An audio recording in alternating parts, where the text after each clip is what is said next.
the most incredible experience. It was a very long shoot because Robert Redford shoots, as they say, he shoots long. How long was it? It was nearly 6 months. Wow. And so the first 3 months we were in New York and upstate New York, and he was directing, he wasn't acting yet. And then when we went out to Montana, he started to act. And we had terrible weather problems. The snow came, the snow went. We were flooded. It was really, really difficult. It was a real labour of love. It was really, really tough to shoot. But it was the most extraordinary experience. I'd never in a million years would I imagine working with Robert Redford. He's the most wonderful director for acting director. He really encouraged me to be generous and not be, to kind of try to rub out the brittleness that had come through a lot in other performances. And he just encouraged me to be, as I said, generous and loving to the audience, which is something I'd never really done before. You were working with a lot of big names during this period. And just before that, you did Mission Impossible, though it was kind of a shorter role. I think it was 4 minutes or something. 4 minutes or something. But Tom Cruise, not bad. Tom Cruise, yeah. And then Harrison Ford, though, after this, Random Hearts. And it's interesting, too, because, these leading men that you were playing opposite, Redford and Harrison Ford, considerably older than you. Yeah, but that's the way it goes, isn't it? I just sort of got used to that. But it was frustrating at the time not to be able to act with people of my own age. I found that quite frustrating. Even though if you've got to act with people who are older than you, you might as well choose Robert Redford and Harrison Ford.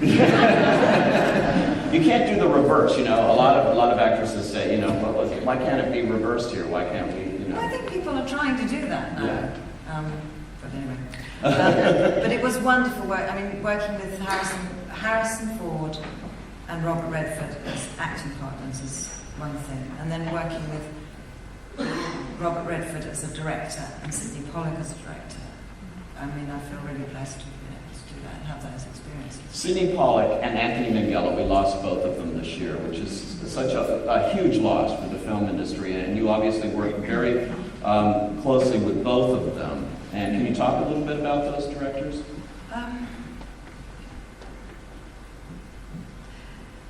Well, Anthony I worked with twice. I worked on The English Patient with him, and then afterwards we did Play, which is Samuel Beckett, because they did a series of films and productions of Samuel Beckett's work. And both times he was a very hands-on director, literally hands-on, because he would constantly be holding you, massaging you. He'd always have a hand on your shoulder, gentle guiding hand.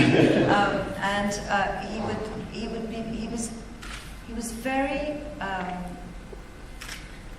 very precise in what he wanted. He wasn't ever vague. And he would make you do the same line over and over again, quite a lot, to get exactly what he wanted. He wasn't afraid of. He would make you go quite far into what could be sentimental, and then he'd bring you back. So he'd kind of get you going, he'd rev you up, and then bring you back, which was interesting. And he's a man who just loves language. So it was great to be able to have all those words. Because the words he wrote for that film were so beautiful. The dialogue and. It really was a really marvelous film. They thought it was an unadaptable book. I mean, he really did an amazing job. He made a kind of cousin of the book by making the film. Two things parallel. I think it was a very... did he get best screenplay for that? I don't think he did. He actually got best director. He lost screenplay that year. But which was... I don't understand. I don't know how that ever happened either. To Billy Bob Thornton. But at any rate, and Sidney Pollack, and you played a senator in that. Yeah, and Sidney Pollack, being an actor himself, brilliant actor, was also, I do like working with ex-actors. I really do like being directed by people who've been actors themselves, because they really know how the paths that you have to take. It's not like one director who's, when I said, well, why am I doing this? He said, because I want you to, which wasn't actually very helpful. In fact, I don't think it was even I want you to, because I told you to. Both Robert Redford and Sidney Pollack were always very good at showing you the path, how to lead into a sentiment or an emotion in the scene, how to get there. And they weren't afraid of sort of alternative versions. You could do different takes of different things. Well, let's take a look at that. And also another clip with another wonderful leading man, Kevin Kline. You played his ex-wife in Life is a House as well. So we're going to look at Random Hearts and Life is a House.